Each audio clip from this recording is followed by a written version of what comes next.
Olá, eu sou Márcio Santos e estamos aqui de volta com o seu blog de avaliação física. Isto dá, isto não dá. Hoje nosso assunto é um tema muito interessante que é a avaliação postural.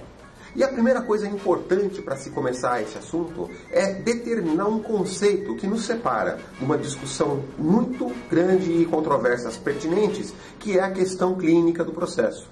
A nossa avaliação postural é uma avaliação postural instrumental. E o que quer dizer isso? Quer dizer que qualquer aspecto clínico fica ausente do nosso processo de observação. O objetivo nosso, na verdade, não é estabelecer algum quadro de possível problema postural, mas identificar indícios que façam duas coisas por nós. Primeiro, que nos possa proporcionar um trabalho mais objetivo e direcionado para o nosso cliente. Segundo, que nós possamos ter indícios concretos para que nós convençamos o nosso cliente a procurar um profissional clínico para executar os procedimentos necessários para aí sim ter uma abordagem clínica de um possível problema. O objetivo da avaliação postural instrumental, então, é funcionar como alavanca para a segurança do nosso trabalho. Bom, vamos começar então com algumas dicas que você não pode deixar passar desapercebido para ter sucesso na sua avaliação postural instrumental. A primeira delas vai de encontro à indumentária que o seu cliente vai utilizar durante a avaliação. Protocolarmente, a literatura diz a menor quantidade de roupa possível, o que teoricamente seria nu, mas isso não dá. Então, uma dica para você com relação à indumentária do seu cliente. Solicite antecipadamente para com que ele opte pela possibilidade da utilização, se mulher, de biquíni ou de duas peças que poderiam ser uma bermuda e um top. E para homens, ao invés de bermuda, o short de praia. Não é isso? Ou então um short curto. Por que há necessidade desse tipo de solicitação? Porque quanto menos coberto a superfície corporal do seu cliente estiver, menor é a possibilidade da roupa ser a interferência na sua análise. Porque você vai perceber que o instrumento básico que você utiliza para fazer a avaliação postural são os teus olhos. Vamos então falar um pouquinho agora sobre o local que você vai fazer a avaliação postural. Dica importante para você. São duas dicas muito importantes. A primeira, com relação à segurança e à privacidade. Você percebeu que o seu cliente vai estar corporalmente muito exposto, não é isso? Muitas vezes com uma quantidade de roupa que não é nem habitual ao dia a dia dele. Então você deve manter um ambiente que seja extremamente discreto e extremamente protegido do ponto de vista do acesso de outras pessoas. De preferência, deve ser um local sem janelas ou portas que se abrem durante a avaliação, porque isso gera uma insegurança no seu cliente. E com o tempo você vai perceber que qualquer postura emocional ou qualquer postura, qualquer atitude de insegurança reflete na postura dele durante a avaliação. O segundo item importante com relação ao local diz com relação à iluminação.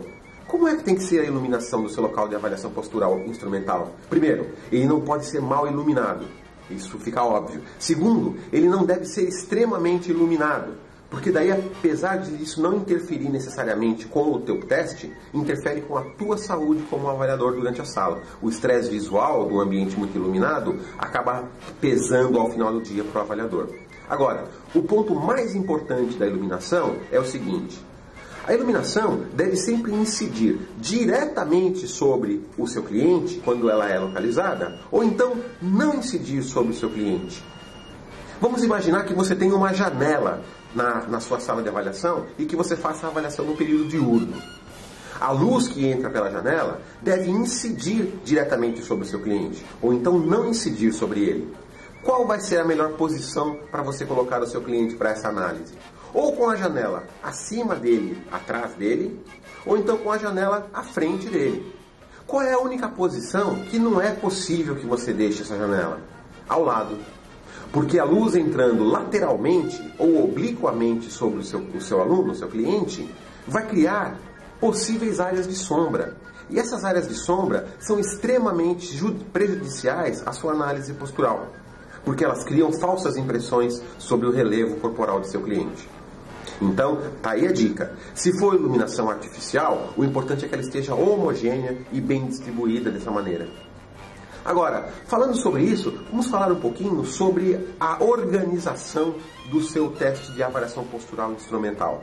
Uma dica importante é que, já que você vai observar possíveis indícios de desvios posturais no corpo do seu cliente, que você tenha pelo menos um roteiro para obedecer.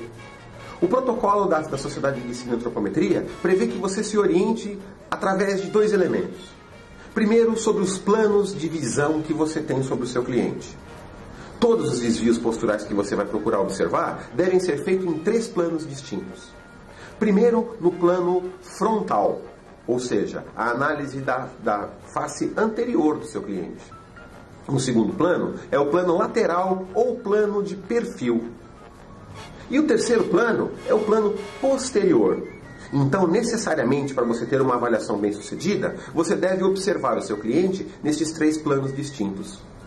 Agora, além de obedecer esses 3 planos distintos, siga um sentido de observação. E isso é bastante providencial e bastante construtivo para você ter uma análise correta. E qual é esse sentido de observação? São 2 possíveis. Ou você vai observar o seu cliente no sentido céfalo-caudal, ou seja, iniciando pela cabeça e indo em direção aos pés.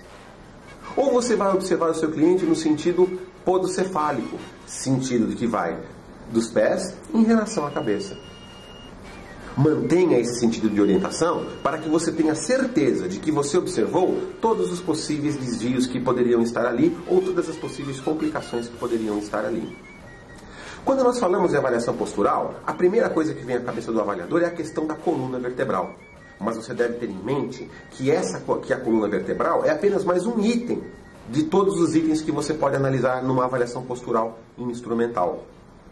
O seu protocolo deve ter definições de possíveis desvios e deve ter definições de possíveis comprometimentos, mas da seguinte maneira: quando você observa a coluna cervical do seu cliente, por exemplo, a sua anotação de protocolo não deve ser desvio presente, sim ou não.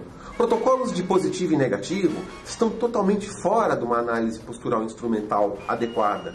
Porque quando isso chega ao professor na sala de musculação, na sala de ginástica, não quer dizer absolutamente nada.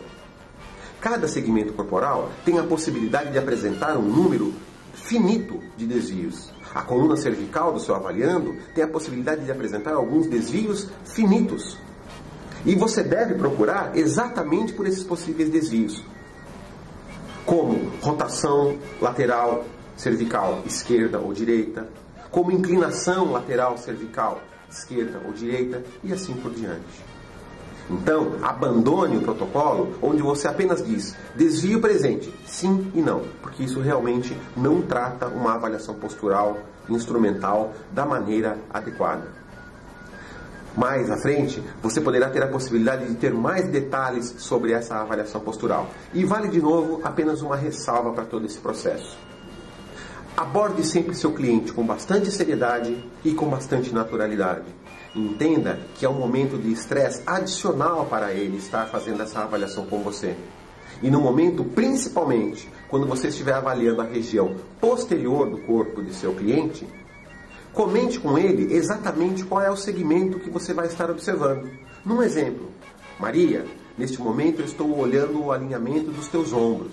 Agora estou descendo para a análise da tua coluna lombar. E assim por diante. O importante é que o cliente sinta-se à vontade e sinta-se seguro, o mais possível. Esse é o seu blog sobre avaliação física. Isso dá, isto não dá, trazendo mais novidades para você em breve, compartilhando o conhecimento. Até lá!